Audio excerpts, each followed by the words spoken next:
નમસ્કાર વિદ્યાર્થી મિત્રો, હું છું ઝાલા જયેન્દ્ર અને તમે જોઈ રહ્યા છો ગુજરાતી એજ્યુકેશન. વિદ્યાર્થી મિત્રો, આજે હું તમને ધોરણ 7 વિશે સામાજિક વિજ્ઞાન પ્રથમ સત્ર અસાઇનમેન્ટ સોલ્યુશન 2024નું કરાવવા જઈ રહ્યો છું. વિદ્યાર્થી મિત્રો, અગાઉની વિડીયોમાં આપણે પ્રશ્ન 1 થી પ્રશ્ન 2નું સંપૂર્ણ સોલ્યુશન જોઈ ચૂક્યા છીએ. આજે હું તમને પ્રશ્ન 3 સમજાવવા જઈ રહ્યો છું. એની અંદર નીચેના પ્રશ્નના ઉત્તર 1-2 વાક્યોમાં લખો. પ્રકરણ 1 થી જોવાના છે. એમાં પહેલો, મારવાનો પ્રદેશ પ્રાચીન કાળથી કયા રાજ્ય તરીકે જાણીતો છે? મારવાનો પ્રદેશ પ્રાચીન કાળથી અવંતી અથવા ઉજ્જૈનના રાજ્ય તરીકે જાણીતો છે. નંબર 2, રાણીની વાવને કયો દરજ્જો મળેલો છે? રાણીની વાવને યુનેસ્કો વર્લ્ડ હેરિટેજ સાઇટનો દરજ્જો મળેલ છે. નંબર 3, સેન વંશના શાસક બલ્લાલ સેને કયા 2 ગ્રંથ રચ્યા? તો સેન વંશના શાસક બલરાજ સેને દાનસાગર અને અદ્ભુત સાગર નામના 2 ગ્રંથ રચ્યા છે. નંબર 4, વીર ધવલના શાસનકાળ દરમિયાન ગુજરાતને કયા મંત્રીઓ મળ્યા? વીર ધવલના શાસનકાળ દરમિયાન ગુજરાતને વસ્તુપાલ અને તેજપાલ નામના 2 સમર્થ મંત્રીઓ મળ્યા. હવે પ્રકરણ 2, એમાં પહેલો, ગુલામ વંશનો સાચો સ્થાપક કોને માનવામાં આવે છે? તો સુલતાન ઇલ્તુમિશને ગુલામ વંશનો સાચો સ્થાપક માનવામાં આવે છે.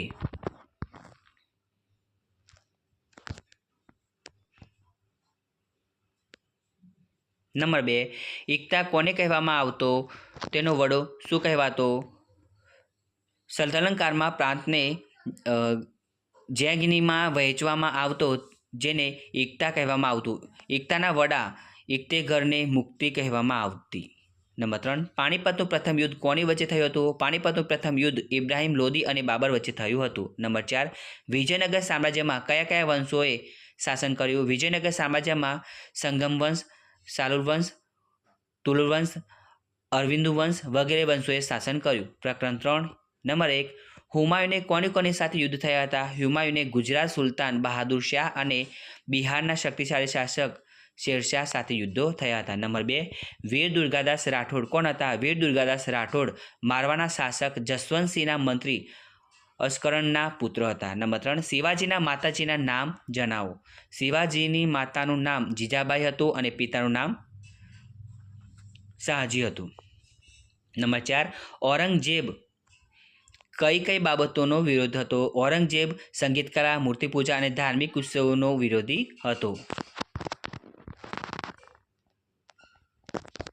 હવે પ્રકરણ 4, એમાં પહેલું, સ્થાપત્ય એટલે શું?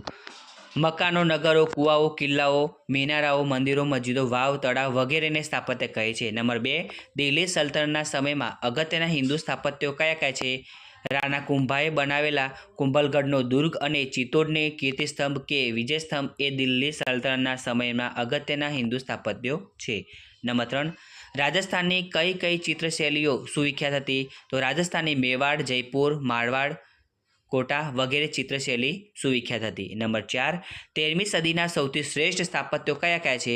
ઓડિશા રાજ્યમાં આવેલું કોણાર્કનું સૂર્ય મંદિર અને કર્ણાટક રાજ્યમાં આવેલું હોસલેશ્વર મંદિર એ 13મી સદીના સૌથી શ્રેષ્ઠ સ્થાપત્યો છે. પ્રકરણ 10, એમાં પહેલું, શિયાળ સ્તર મુખ્યત્વે કયા ખનિજ તત્વોનું બનેલું છે? શિયાળ સ્તર મુખ્યત્વે સિલિક અને એલ્યુમિનિયમ જેવા ખનિજ દ્રવ્યોનું બનેલું છે.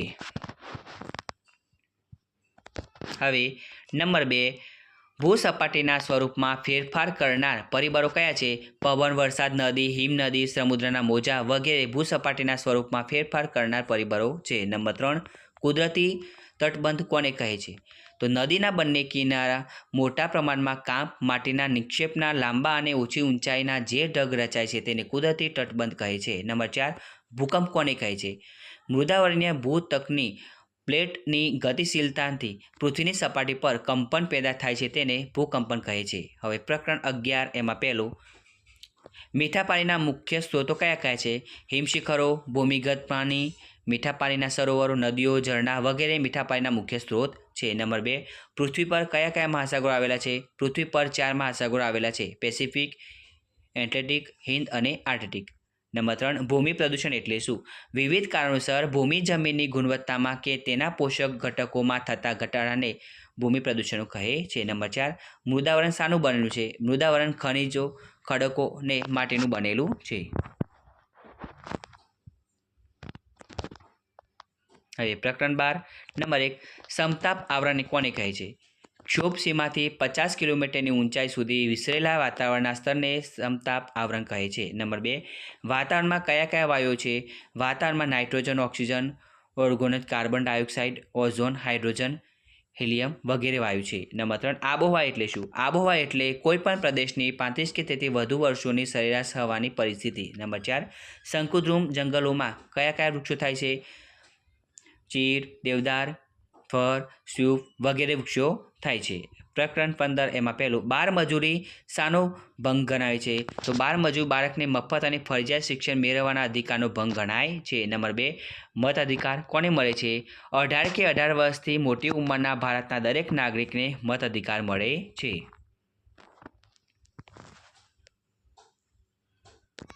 હવે નંબર 3 પુરુષ અને મહિલાઓમાં કઈ કઈ બાબતોનો ભેદભાવ રાખવામાં આવે છે?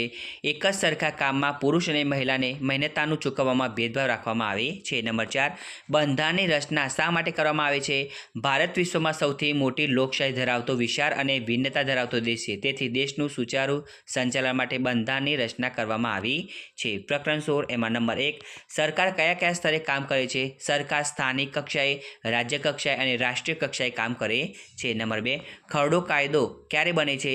સામાન્ય કે નાણાકીય ખરડાને વિધાનસભામાં વિવિધ તબક્કાઓ 3 તબક્કાઓમાંથી પસાર કરીને રાજ્યપાલની મંજૂરી માટે મોકલવામાં આવે છે. રાજ્યપાલની મંજૂરી મળતા ખરડો કાયદો બને છે. નંબર 3 રાજ્યમાં કયો પક્ષ સરકાર રચે છે? વિધાનસભામાં જે પક્ષના સભ્યો બહુમતી ધરાવતા હોય અથવા જે પક્ષને વિધાનસભાના બહુમતી સભ્યોનો ટેકો હોય તે પક્ષ પોતાનું સરકાર રચે છે. નંબર 4 મુખ્યમંત્રીની નિમણૂક કોણ કરે છે? રાજ્યપાલ મુખ્યમંત્રીની નિમણૂક કરે છે. તો વિદ્યાર્થી મિત્રો, તમને અમારી આ વિડીયો પસંદ આવ્યો હોય તો વિડીયોને લાઇક કરો, કમેન્ટ કરો, શેર કરો અને સબસ્ક્રાઇબ જરૂર કરો. અને આના વગર બીજી વિડીયો જોઈતી હોય તો નીચે ડિસ્ક્રિપ્શનની અંદર લિંક આપેલી છે. તો વિદ્યાર્થી મિત્રો, ઝડપથી આપણે નવી વિડીયોમાં મળીશું. ધન્યવાદ.